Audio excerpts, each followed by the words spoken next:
오늘 본문 말씀은 씨 뿌리는 비유입니다. 씨 뿌리는 비유. 씨를 뿌리는 이유는 열매를 많이 맺기 위함이죠. 그래서 농부는 기대를 가지고 밭에 파종합니다. 근데 오늘 본문에 보면 씨를 뿌리는 분은 주님이다라고 볼 수 있죠. 그리고 씨는 하나님의 말씀을 의미합니다. 그리고 그 씨가 떨어지는 밭은 우리의 마음을 의미해요. 마음 밭이 어떠냐에 따라서 열매를 많이 맺느냐 그렇지 못하느냐가 나뉩니다. 씨는 하나님의 말씀이기에 문제가 없고요. 씨를 뿌리시는 주님도 문제가 없습니다. 문제는 우리의 마음이죠. 그런데 오늘 본문에 보면 네 가지 마음 밭이 나옵니다. 첫 번째는 좁은 길, 딱딱한 길이죠. 길가로 오늘 본문에 나옵니다. 들으라, 씨를 뿌린 자가 뿌리러 나가서 뿌릴새 더러는 길가에 떨어짐에 새들이 와서 먹어버렸고. 밭이 마음을 상징한다고 말씀드렸는데요. 마음을 잘 가꾸는 게 또 마음의 상태를 좋은 밭으로 유지하는 게 중요합니다. 왜냐하면 마음이 말씀을 받으니까요. 마음이 어떠냐에 따라서 뿌려진 그 하나님의 말씀이 열매를 맺느냐 맺지 못하느냐가 나뉩니다. 오늘 본문에 보면 네 가지 마음밭이 나오고요. 그런데 사실 우리 모두가 다 이런 마음밭의 요소를 가지고 있습니다. 그래서 항상 우리가 눈여겨보아야 할 것은 하나님의 말씀 받는 우리의 마음을 잘 가꾸어야 한다라는 의식을 늘 가지고 있어야 합니다. 열매 맺는 것이 얼마나 중요합니까? 우리 인생에 열매 맺는 것이 너무너무 중요하죠. 그래서 오늘 이 네 가지 밭 처음에 나오는 게 길가인데요. 길가와 같은 요소 우리도 가지고 있을 수 있는데 그것이 무엇입니까? 그것은 그 길의 특징이 딱딱하고 좁은 길이라는 것이죠. 텃밭을 이렇게 갖고 보시면 알겠지만 농사 짓기 위해서 자꾸 드나들어야 되는 그런 좁은 길이 있습니다. 농로죠. 계속 밟고 다니니까 딱딱해요. 반질반질합니다. 주류는 밭이지만 부득이 밟고 다녀야 되는 그런 좁은 길이 있죠. 근데 거기에도 실제로 바람을 등지고 이스라엘의 농부가 파종할 때 본의 아니게 거기 떨어지는 씨들이 있죠. 그런데 그곳은 딱딱하기에 뿌려진 씨들이 이제 땅이 소복하고 푹신해야 뿌리를 내리는데 그렇지 못하죠.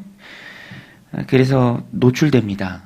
가릴 게 없죠. 그래서 새들이 와서 집어갑니다. 이 뒷부분에 가서 보면 해석도 주님께서 해주시는데요.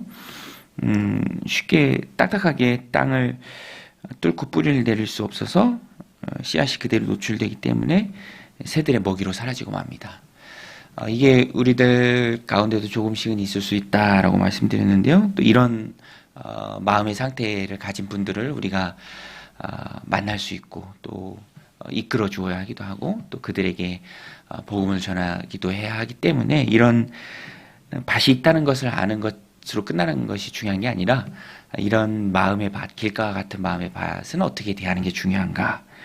길가와 같은 마음의 밭은 지금으로 말하면 말씀을 듣기는 듣는데 한 귀로 듣고 한 귀로 흘려보내는 사람과 같습니다. 그래서 이 마음을 바꾸기 위해서는 우리의 마음의 문을 열고 하나님의 말씀을 듣는 게 중요하죠. 하나님의 말씀으로 말씀을 받는 게 중요합니다.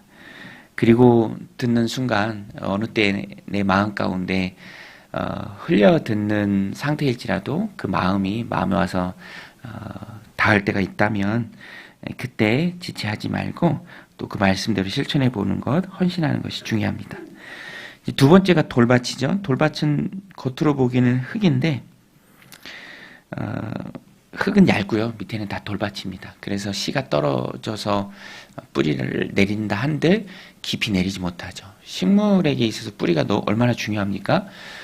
그런데 돌밭 때문에 돌밭이 떨어졌기 때문에 그 씨가 돌밭과 같은 마음밭이기 때문에 열매를 맺기가 어렵다. 처음에는 열심히 믿는 것 같지만 믿음과 신앙 때문에 생활에서 충돌이 벌어지죠. 핍박을 당하기도 하고 너 그만 다녀라. 혹은 뭐 어떤 문제가 발생해서 그것이 혹 신앙 때문이 아닌가. 믿음이 연약한 분들은 꿈에도 영향을 많이 받잖아요. 꿈자리가 뒤숭숭했다.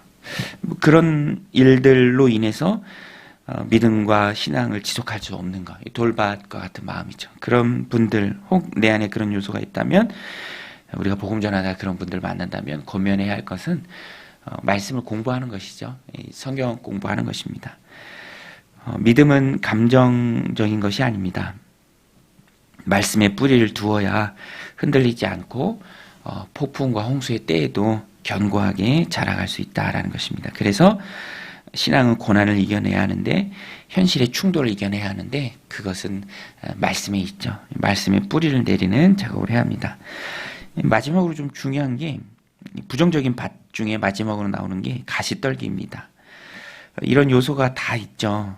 가시떨기 밭에 떨어진 씨앗은 뭐 돌도 없고 또 땅도 푹신하긴 하지만 이미 그곳에 가시떨기 무성한 잡초들 또 아카시아 나무같이 그늘 만드는 것들, 기운을 다 빼앗아가는 것들, 영양분 빼앗아가는 것들이 가득합니다. 세상의 염려와 재물에 대한 유혹이에요. 그리고 욕심입니다. 그래서 말씀이 떨어진다 한들 이미 거기에 자리 잡고 있는 세상 것들이 가득하기 때문에 뿌리를 내려도 자라도 비실비실하죠. 기운이 없습니다. 그러다가 결국엔 열매를 맺지 못하죠. 우리도 이런 요소들이 참 많이 있죠. 어떻게 해야 합니까? 우선순위를 바로 세우는 작업들을 늘 해야 합니다. 한 번 하고 끝나는 게 아니라 늘 해야죠. 내가 세상을 살아가면서 하나님 백성으로 한 번뿐인 하나님 주신 삶을 살아가는데 내 삶의 우선순위가 무엇인가? 내가 힘써야 될 게 무엇인가? 자꾸만 우리의 정신을 빼앗아가는 세상의 염려, 재물에 대한 유혹, 내 마음의 욕심, 그것들이 말씀을 열매 맺지 못하게 방해하지 못하도록 항상 우리는 우리의 우선순위를 바로 세워야 합니다. 항상 노력해야 될 노력의 초점이 되어야죠. 먼저 하나님의 나라와 의를 구하라. 그리하면 이 모든 것을 너에게 주실 것이다. 무엇을 먹을까, 무엇을 입을까, 무엇을 입을까. 그 다 이방인이 구하는 것이다. 너희 하나님께서는 너에게 이것들이 필요한 줄로 다 하신다. 먼저 우선순위를 바로 세우면 하나님께서 채워주신다. 그래서 우리 신앙생활은 어떤 면에서 보는 큰 믿음의 모험들입니다. 했을 때 체험하고 또 경험하게 되는 것이죠.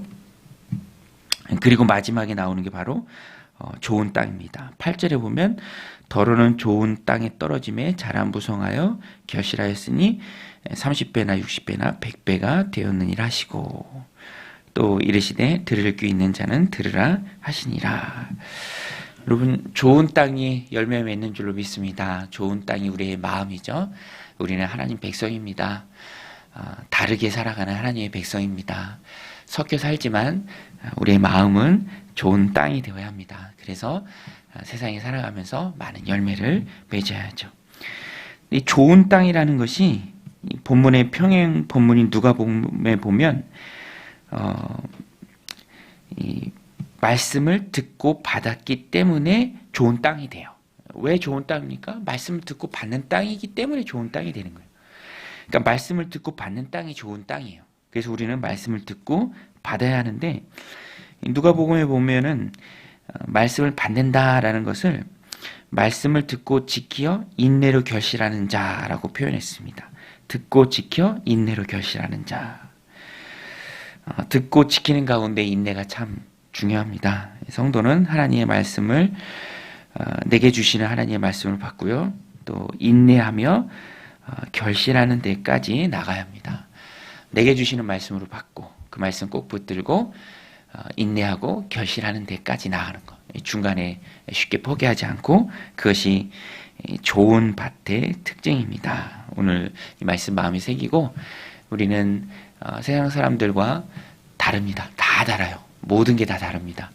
하나님의 말씀으로 살아가는 존재입니다. 그래서 하나님의 말씀을 오늘 내 삶에 필요한 내게 주시는 말씀으로 받아야 합니다. 그래서 우리가 큐티책을 열 때에도 오늘 하나님 내 마음 가운데 어떤 말씀을 주시려나, 말씀을 들을 때도 내게 필요한 말씀을 하나님 주신다. 지금 내가 겪고 있는 문제에 대한 해답, 오늘 주시는 말씀에 해답이 있다. 그렇게 늘 마음가짐을 가져야 합니다. 그렇게 받고 인내로 결실해서 열매 맺는 그런 좋은 땅이 다 되시는 저 여러분들 되시기를 주님의 이름으로 간절히 축원드립니다. 우리 같이 말씀 붙들고 기도하며 나아가겠습니다.